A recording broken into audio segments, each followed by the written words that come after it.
సర్వేల సీఎంగా పేరు తెచ్చుకున్న ఏపీ సీఎం చంద్రబాబుకు దిమ్మ తిరిగే న్యూస్ ఇది.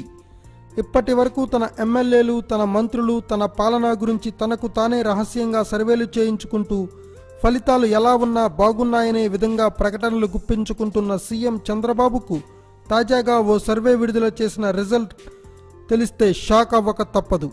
ఇక్కడ ఇంకో ట్విస్ట్ ఏమిటి అంటే ఈ సర్వే చేయించింది ఎవరో కాదు, సాక్షాత్తు బిజినెస్ టైకూన్గా ఎదుగుతున్న సీఎం గారి ఏకైక కోడలు బ్రాహ్మణి. మరి ఆ సర్వే ఫలితాలు ఏమిటో చూద్దాం. ఏపీ చంద్రబాబు సెకండ్ ఇన్నింగ్స్ ప్రారంభమై అప్పుడే 2.5 ఏళ్లు ముగిసిపోయాయి. మరోసారి ఎన్నికలకు అంటే 2019 ఎన్నికలకు కేవలం 2.5 సంవత్సరాల సమయం మాత్రమే ఉంది. దీంతో తన పాలన, తన ఎమ్మెల్యేల పనితీరు వంటి వాటిపై ప్రజల్లో ఎలాంటి యాంటీ వాతావరణం రాకూడదనే భావంతో తనకు తానే సర్వేలకు శ్రీకారం చుట్టారు సీఎం. ఈ క్రమంలో అటు ఎమ్మెల్యేలు కొంత అదుపు తప్పుతున్నారని చెబుతూనే తన పాలనకు 99% మార్కులు వేసుకున్నారు. వాస్తవానికి 2014 ఎన్నికల్లో చంద్రబాబు ఇచ్చిన హామీలు దాదాపు సగం కూడా నెరవేర్చలేదనేది వాస్తవం.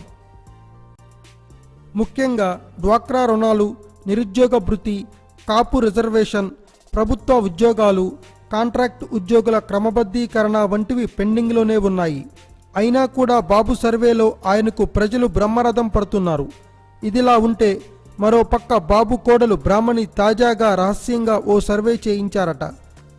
ఇప్పటికిప్పుడు ఎన్నికలొస్తే అనే కాన్సెప్ట్తో జరిగిన ఈ సర్వేలో అసలు బండారం బయటపడింది.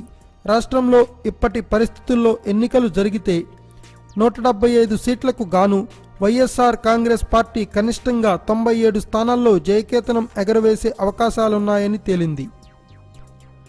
2.5 ఏళ్ల పాలన అనంతరం చంద్రబాబు తీరుపై ఒక అంచనాకు వచ్చిన ప్రజానీకం ఇప్పుడు అవకాశం వస్తే వైసీపీని గెలిపించేందుకు సిద్ధంగా ఉన్నాయని ఈ అధ్యయనంలో తేలిందని సమాచారం.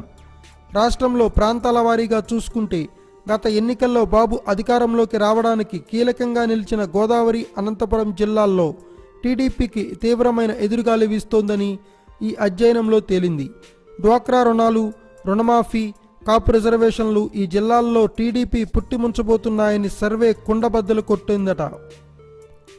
ఇక ఈ సర్వేలో మరో ఆసక్తికర కోణం ఏంటంటే 2019లో టీడీపీ, బీజేపీ, పవన్ పార్టీ, జనసేనలు కలిసి కూటమిగా బరిలోకి దిగితే ఒకే ఒక్కడిగా జగన్ రంగంలో కాసుకుంటే పరిస్థితి ఏంటి అనే దానిపై సర్వే ఆసక్తికర విషయాలు వెల్లడించింది.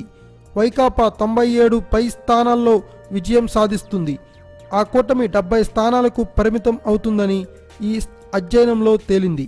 సో బ్రాహ్మణి సర్వే నిజమైతే 2019లో వైకాపా అధినేత జగన్ కల ఫలించడం ఖాయమని విశ్లేషకులు చెబుతున్నారు. ఏం జరుగుతుందో చూడాలి. Thanks for watching. Please subscribe our channel.